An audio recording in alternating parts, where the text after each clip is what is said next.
saya Lutfi Maisarah. Saya akan menjelaskan mengenai jenis laporan keuangan dan isi serta elemen dalam laporan keuangan. Jenis laporan keuangan. Laporan keuangan utama menurut SAK ada 3, yaitu daftar neraca yang menggambarkan posisi keuangan perusahaan pada suatu tanggal tertentu. Kemudian perhitungan laba rugi yang menggambarkan jumlah hasil, biaya, dan laba atau rugi perusahaan pada suatu periode tertentu. Kemudian laporan arus kas, di sini dimuat sumber dan pengeluaran kas perusahaan selama satu periode. Dulu dikenal sebagai laporan sumber dan penggunaan data. Sejak tahun 1930, penekanan utama akuntansi adalah pada orientasi pengukuran dan pengakuan pendapatan atau income statement.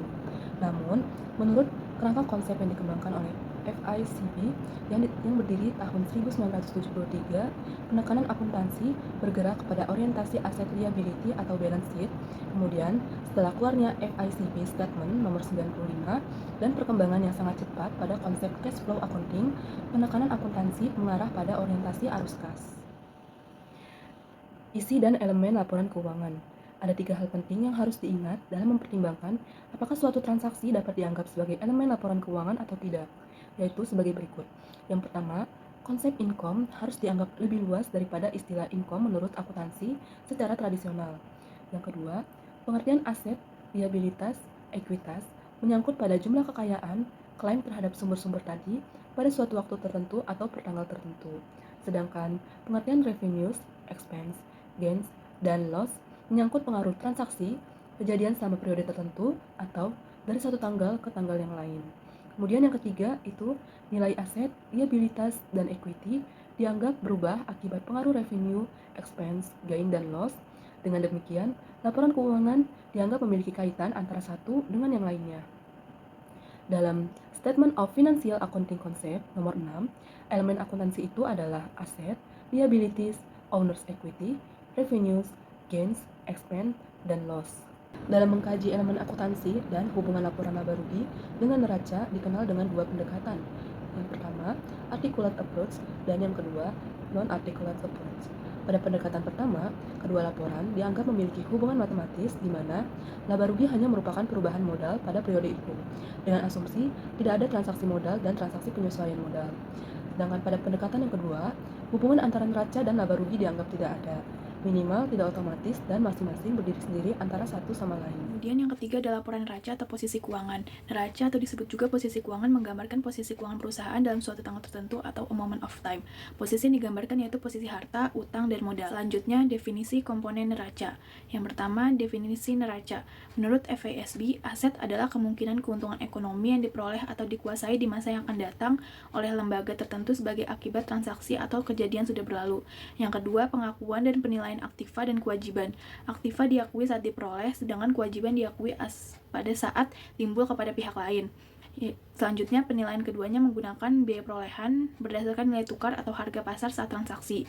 Kemudian ada jenis nilai yang digunakan dalam aktiva. Yang pertama ada book value, yaitu harga perolehan dikurang akumulasi penyusutan.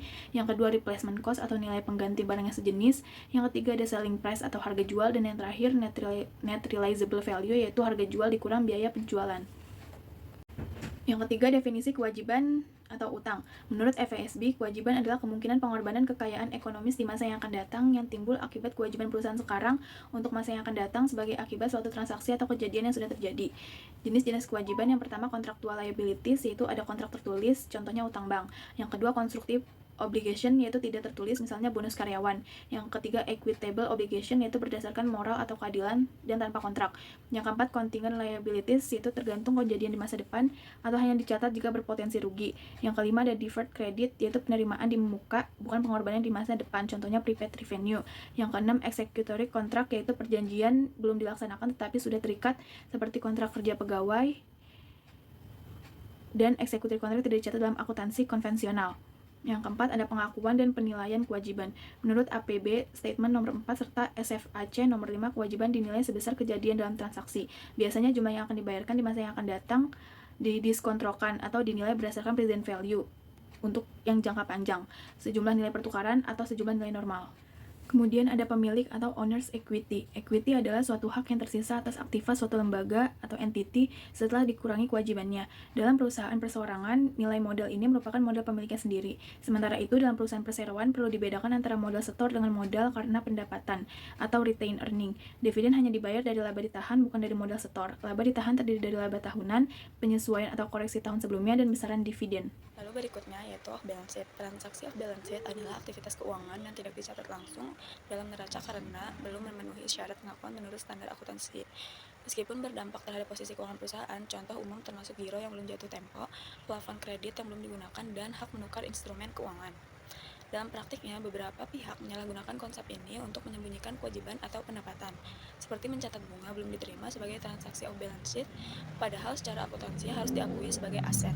PSAK nomor 31 mengatur ketentuan penyajian dan pengungkapan transaksi off balance sheet, terutama untuk lembaga keuangan seperti bank.